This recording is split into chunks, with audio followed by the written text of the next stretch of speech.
నమస్తే, welcome to ADN news. Kurnool ప్రభుత్వ ఆసుపత్రిలో జీబీఎస్ కేసు నమోదు. జ్వరం, కాళ్ళ నొప్పులు, బలహీనత లక్షణాలతో జీజీహెచ్కు వచ్చిన భగత్ సింగ్ నగర్కు చెందిన 44 ఏళ్ల మహిళకు వైద్య పరీక్షలు నిర్వహించగా జీబీఎస్ వ్యాధి ఉన్నట్లు నిర్ధారణ అయ్యింది. దీంతో అప్రమత్తమైన అధికారులు బాధిత రోగిని ఏఎంసీలో ఉంచి ఇమ్యునోగ్లోబిన్ ఇంజెక్షన్లతో చికిత్స అందిస్తున్న వైద్యులు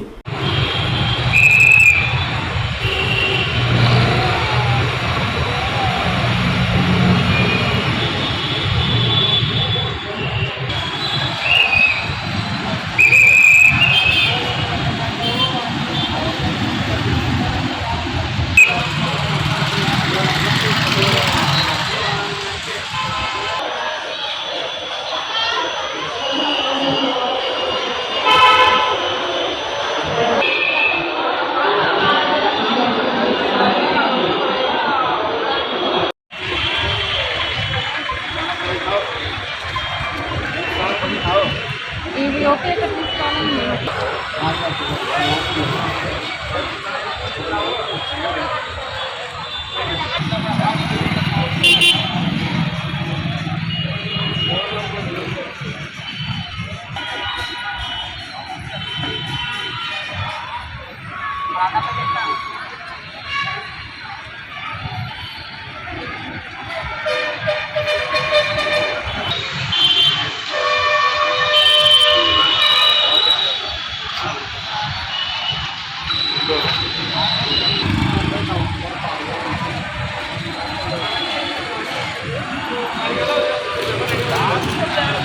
యూనివర్సిటీ